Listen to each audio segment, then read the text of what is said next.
So when you think about Arab countries, you probably think about countries in the Middle East like Saudi Arabia or Syria, or countries in North Africa like Egypt or Morocco. What you probably don't think about are these three picturesque islands off the coast of Africa in between Mozambique and Madagascar. This is Comoros, a member of the Arab League, a Sunni Muslim country where Arab is actually one of the official languages. It is the only Arab country in the southern hemisphere, and unlike all other Arab countries, it is a tropical paradise. From perfect white beaches to crystal clear blue waters to very green rainforests to active volcanoes where you can hike up all the way to the top. This is one of the most stunning places I've ever been to in my many years of traveling around the whole world. So in this video, we're gonna explore the country of Comoros and explore some of the more stunning locations on the main island. And at the end of the video, I'm gonna explain to you why no one is seemingly visiting these beautiful destinations.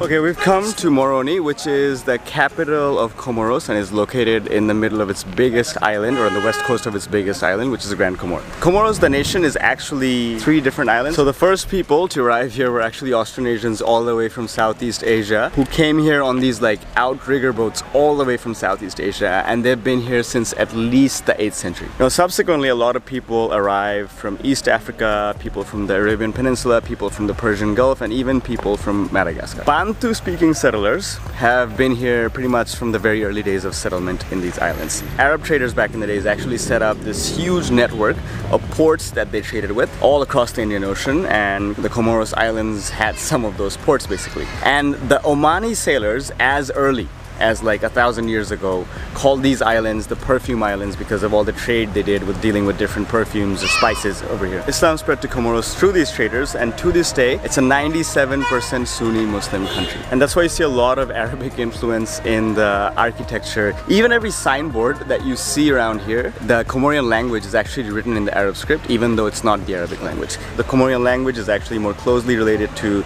Swahili or other Eastern African languages than anything else. The first Europeans believed to have arrived here were the Portuguese in 1503 along with Vasco da Gama, and then a lot of other colonial powers basically explored the area, and eventually it came under French colonial control. So in 1975, Comoros finally got independence from France, but before that, you know, there were like 4 islands including Mayotte.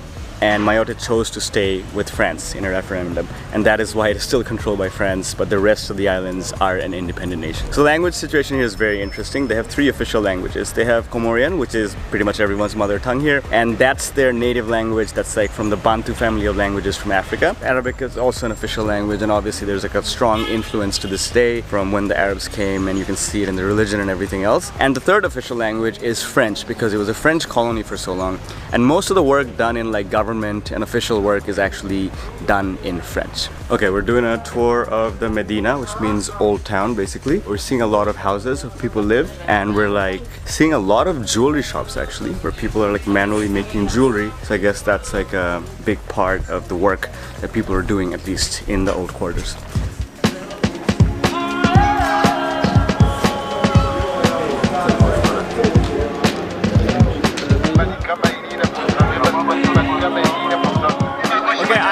Oldest market in Moroni and maybe the Comoros, and it's like a street market. Looks a lot like Bangladesh. The shops in these markets have mics announcing the products that are so loud. It must do some kind of hearing damage if you're like working here all day.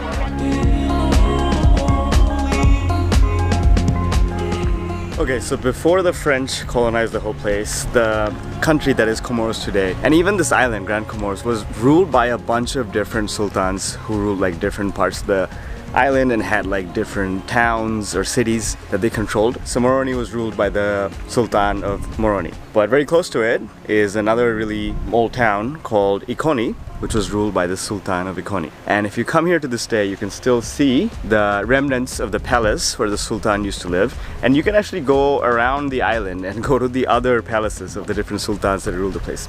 What I like about this one is right next to the water, with like this cliff sticking out of the water, which is a crazy story of where the local women jumped off the cliffs at one point to avoid getting captured by Malagasy pirates. So there's a palace with ruins and some stunning views. And speaking of stunning views, now let me show you all of the stunning things you can see without even leaving this one island, the island of Grand Comore. So at first we headed north to see the natural wonders on the northern tip of the island.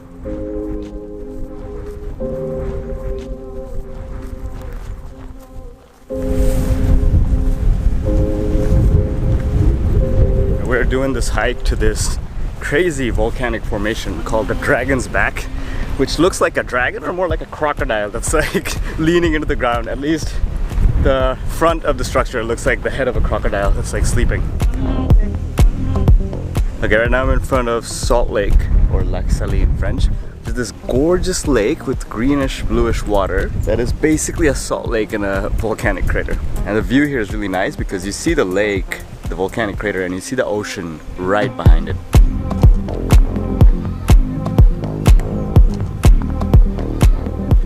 Right now I'm at this really gorgeous bay right here called the Prophet's Cave, and it's a holy place in Comoros because more than 1,000 years ago, early in the days of when Islam first came to these islands, a very holy person actually saw a vision of Prophet Muhammad from Islam coming in here, and ever since then it's been a very holy place. And it's actually like insanely gorgeous. Like the water is so blue.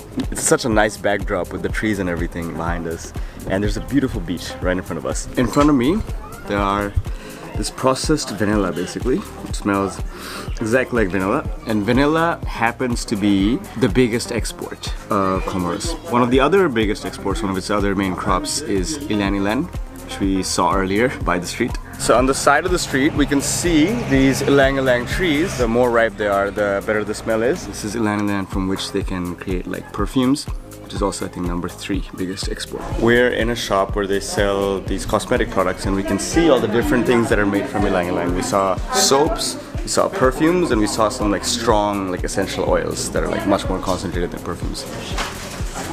The food here is also incredible. Every meal we've had has been amazing. Stark difference from some other countries we've been to on this trip before. I'm trying this traditional bread called futa, which is like basically bread with some coconut oil in it. Pretty good, not sweet. Yeah, it's actually good. It has like a coconut, but not too much.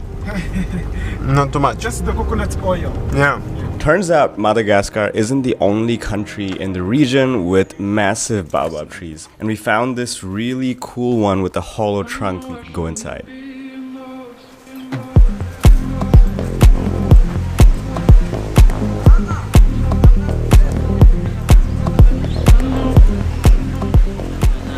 I'm on this beach on the north side of Grand Comore called Maluja Beach, and this is so gorgeous. There's like kids playing football, white sand beaches, palm trees, volcanic rocks sticking out of the water. This is just picture perfect. The beaches here have been surprisingly beautiful. Shouldn't be surprising. This place is not too far from the Seychelles, but it's never really talked about as a vacation destination like the Seychelles is, but it should be. This is really insanely beautiful and way more affordable than Seychelles. This feels like something out of the Maldives and not what you'd imagine Comoros looks like if you don't know about the country.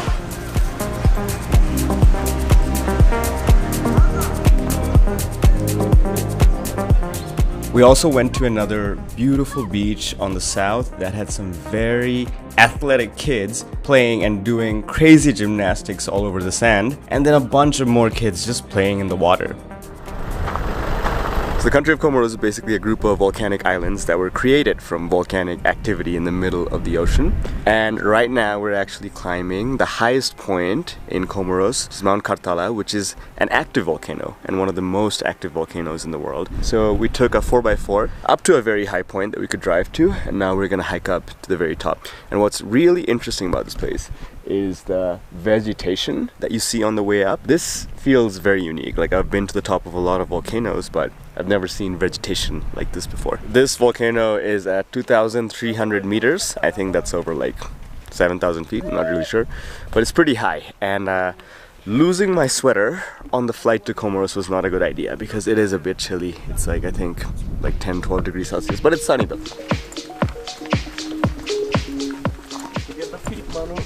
And we're really walking through this like maze of green yellow trees on the top of a volcano. This is really cool.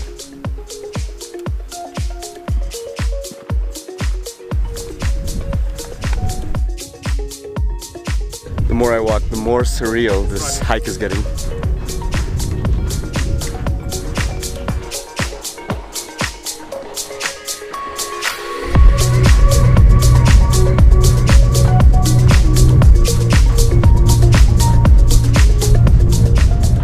At the lip of the crater of Mount Karthala, and we're looking into the crater basically, and this is one of the most active volcanoes in the world. I think it's gone off like more than 20 times in the last 200 years. The most recent eruption was in 2005, where it blew out like this big ash cloud that like stayed around the whole island for like a month and of everything for like everyone here. And there used to be a lake at the bottom of it that just completely like evaporated when that eruption happened. So this is one of the most active volcanoes in the world. A pretty cool site. You can drive up to the top, and I guess we hiked for like 30-45 minutes and came here. And the best part about this is that there's not a single other tourist we've seen the whole way. And it's like 11 a.m. Maybe we came a little bit late. Literally, it's just been our crew walking through the whole thing. We've been here for like 30 minutes. Not a single other tourist. I don't know for how long you'll be able to enjoy the lack of tourists here, so come here soon.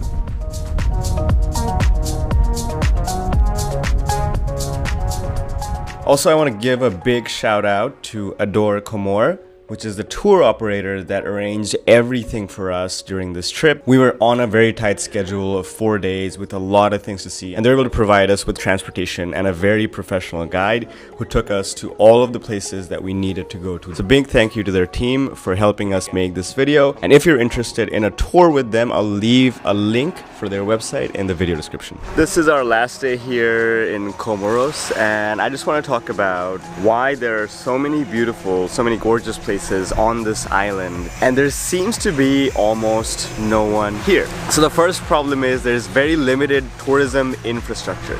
There are very few international hotels. So we're actually staying at an international hotel right now, but there are very few of these. And the one we're staying at here, although this does have like this private beach and like is really nice, this one costs like more than $200, like $250 or something like that per night, which is not really cheap. There's no domestic flights going between the islands, and the only way to get there is using these ferries. And let me show you what the boats or the ferry port actually looks like. So you have to remember that the Comoros is basically 3 islands. The only way to get from one island to the other is by boat.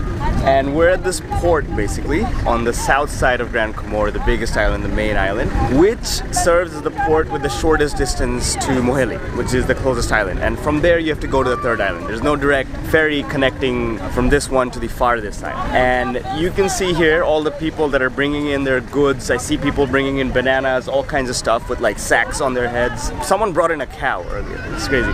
So this is the only way that people can get from one island to the other, and you can say it's like not the easiest way to travel between the places. Locals usually like get on these boats, bargain with like the people that are driving the boats to see what's the best price they can get to go to the other islands. And that's probably why people from these islands have developed such unique identities. It's not the easiest thing to go to another island. Tourists can often get like better boats from better platforms with Adore Comore. There's also very limited international flight connections. I believe the only flights that go out of here are to Kenya through Kenya Airlines and to Ethiopia or Addis Ababa. So both of us are actually going to 2 different places in Europe, and the cheapest flights we could find to Europe cost us like $1,000 or $1,200, and the minimum number of connections we have to get. So both of us have like 3 connecting flights to get to our destination, and it's gonna take us like 24 hours.